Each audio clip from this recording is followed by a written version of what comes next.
Fala galera, tudo certinho com vocês? Olha, hoje nós vamos começar com a nova fase da República Brasileira, tá? Que é o período que nós chamamos de período democrático. O período democrático é o período instalado no Brasil entre, uso até um termo matemático, tá? É um período compreendido entre duas ditaduras, ou seja, é um período que está aqui entrelaçado entre o golpe militar, o golpe civil-militar de 64, né? Vamos botar aqui ditadura civil-militar, a ditadura militar e o Estado Novo, que era aquela ditadura de Getúlio Vargas. Então, entre duas ditaduras, a gente tem uma fase aqui que vai de 46 a 64, que é o período de democracias, onde nesse período o Brasil vai ser governado pelo Dutra de 46 a 51. O Dutra, o Vargas volta em 51 e governa até 54, que é o período que ele comete o suicídio, tá certo? No dia 24 de agosto de 54. Com a morte de Vargas, assume seu vice, Café Filho.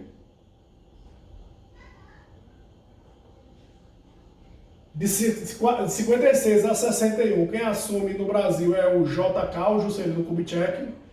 E de 61 a 64 eu tenho o governo do Jânio Quadros, que renuncia, do Jânio, e posteriormente o governo do João Goulart, o Jango, que era o vice e assume diante de uma conjuntura política bastante conflitante, no mínimo conflitante. Enfim, diante de todo esse contexto aqui, o Estado Novo, eu botei nova, mas é novo, o Estado Novo e a ditadura, a gente vivencia um período compreendido entre ditaduras. Para as eleições de 46, o Getúlio Vargas ele tinha saído da presidência do Brasil depois de 15 anos ininterruptos de poder, depois da chamada Era Vargas, mas o Getúlio Vargas ele sai da presidência gozando de um prestígio muito forte, muito amplo. E isso vai ser visto nas eleições de 1946, tá? Então, em 46, nós vamos ter dois candidatos à presidência muito fortes, e a curiosidade é que esses dois candidatos eram integrantes das Forças Armadas. O general Eurico Gaspar Dutra, e vai ter como seu principal adversário o brigadeiro Eduardo Gomes, que inclusive usava um jargão assim, no mínimo cômico, que ele diz, o jargão, né, o lema de campanha do Eduardo Gomes era: vote no brigadeiro porque ele é bonito e é solteiro. Enfim, o brigadeiro Eduardo Gomes era bonito, era solteiro, usou isso como lema do seu governo, mas o brigadeiro Eduardo Gomes ele não tinha o apoio de Getúlio Vargas. E com o apoio de Getúlio Vargas, Eurico Gaspar Dutra vai assumir a presidência do nosso país de maneira democrática, isso fique bem claro, tá, gente? De maneira democrática, aqui no ano de 1946, ok? Esse fato é muito importante que a gente analise. O que eu poderia destacar lá de 46? Primeiro ponto, o Brasil necessitava de uma nova Constituição. É interessante essa reflexão, porque se a gente faz uma descrição de poucos anos da nossa história, a gente vive mudando de Constituição. Então, a primeira coisa que ocorre no governo Dutra é a promulgação de uma Constituição no ano de 1946. Por quê? Se a gente voltar um pouquinho no tempo, a gente vai saber que Getúlio Vargas implantou uma ditadura e ele fez mudanças naquela Constituição de 34 fortes, criando uma nova Constituição muito autoritária, onde concentrava amplos poderes nas mãos do próprio presidente. Então, o Brasil necessitava fazer uma Constituição mais democrática, republicana, e essa Constituição ela vai ser promulgada no ano de 1946. Professor, o que eu poderia destacar da Constituição de 46? Vamos lá. A Constituição de 46 dividiu os poderes em três: executivo, legislativo e judiciário. Tem um perfil muito parecido com a de 34, que eu tenho voto feminino, voto secreto, eu tenho toda essa coisa nova, entre aspas, que surgiu da Constituição de 34, ela é colocada em 46.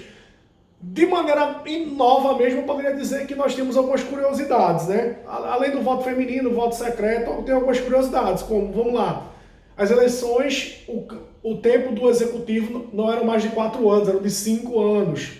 E nós tínhamos eleições para presidente e eleições para vice-presidente. Se eu fizer uma comparação com a Constituição atual, nós não temos isso. Nós tínhamos 2 eleições distintas e a outra curiosidade é que não tinha 2 turnos não, tá? Era um turno só e resolvia tudo por ali, tá bem? Bom, mas vamos lá. O que eu poderia destacar do governo Dutra? Eu tenho 2 pontos para a gente refletir. O primeiro é o governo dele propriamente dito e segundo com o que está acontecendo no mundo. Eu não tenho como desplugar. Além da Constituição de 46, uma coisa que vai acontecer no Brasil de 46 é o surgimento de vários partidos políticos. Haja vista que foram abolidos pelo Vargas lá no Estado Novo. E eu destaco como os partidos políticos que surgiram aqui em 46, a UDN, que era o principal partido de oposição a Getúlio Vargas, tinha como o principal líder um cara chamado Carlos Lacerda, que posteriormente vamos falar muito sobre ele, tá? O PTB, que era o partido de Vargas, não podemos esquecer que Vargas é a principal figura política do Brasil. Também vai surgir aqui, por um período pequenininho de tempo, o PCB, que é o Partido Comunista Brasileiro, que tem como principal líder o Luiz Carlos Prestes.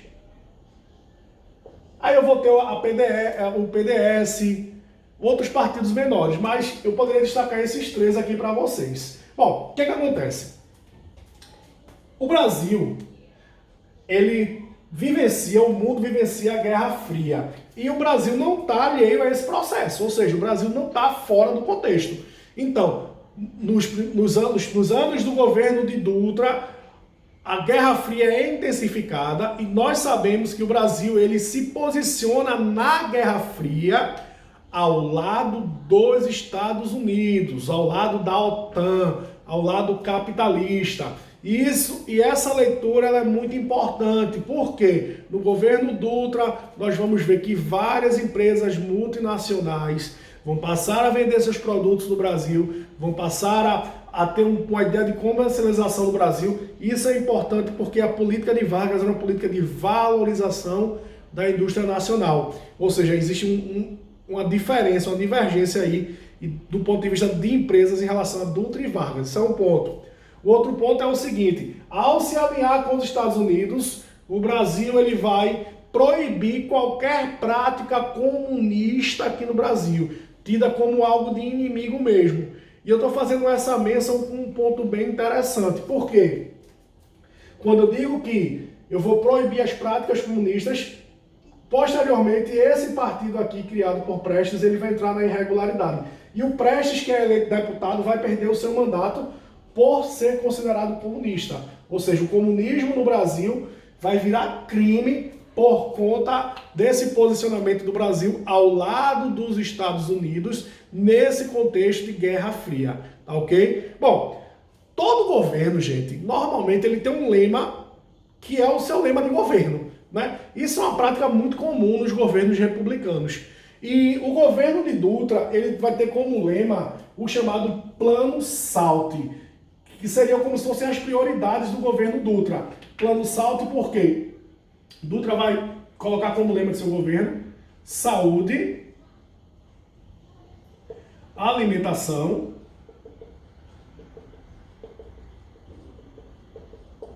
transporte e energia. Esse meio que vai ser o lema do governo Dutra. Quando eu analiso o Plano SALT, eu faço 2 reflexões.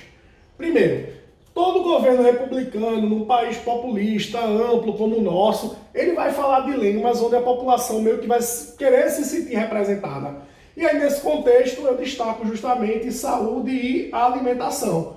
Mas eu vou destacar esses 2 aspectos aqui para vocês, tá, gente? Que é uma reflexão muito grande sobre o governo Dutra. Transporte e energia. Quando eu falo de energia, diga-se petróleo, tá? E quando eu falo de transporte, automóveis. Por que eu estou falando isso? ao estar alinhado com os Estados Unidos, o Brasil vai investir em grandes rodovias para que se compre mais automóveis, que são de grandes empresas multinacionais, e passe a consumir muito mais petróleo, tá? Então, quando eu falo de transporte e energia, a gente tem esses dois links. Eu faço uma crítica ao governo Dutra, quando ele opta muito por rodovias, porque quando a gente faz uma reflexão sobre os países mais desenvolvidos do ponto de vista de Estado, de transporte, de organização de transporte, normalmente nós assimilamos isso ou linkamos isso com ferrovias. E o Brasil, ele tinha uma grande malha ferroviária, mas a necessidade que o Dutra enxergou aqui de investir em rodovias, nesse contexto histórico aqui, fez com que a gente meio que matasse essa grande extensão ferroviária que o Brasil tinha, tá? Construindo grandes rodovias. A outra curiosidade é a seguinte, pessoal, vê só, quando eu falo de energia, eu falo de petróleo. O Brasil não tinha uma grande indústria de petróleo, tá? Só dando um spoiler da próxima aula, a Petrobras ela vai ser criada aqui no segundo governo Vargas, no ano de 1953. Então, quando eu falo de petróleo, eu estou falando daquelas grandes empresas de petróleo estadunidenses e europeias, Shell, Esso, Texaco, que elas vinham para cá e monopolizavam a questão socioeconômica, ok? O que vai acontecer é o seguinte, uma menção bastante interessante. No governo de Dutra, um escritor muito famoso, crítico do modernismo, mas muito famoso, chamado Monteiro Lobato, ele vai criar uma campanha no governo Dutra, e o nome dessa campanha é O Petróleo é Nosso. E o grande objetivo do nosso querido Monteiro Lobato era fazer com que as pessoas passassem a criar uma indústria de petróleo genuinamente brasileira, para que a gente não necessitasse estar pagando tantos dividendos ao capital estrangeiro.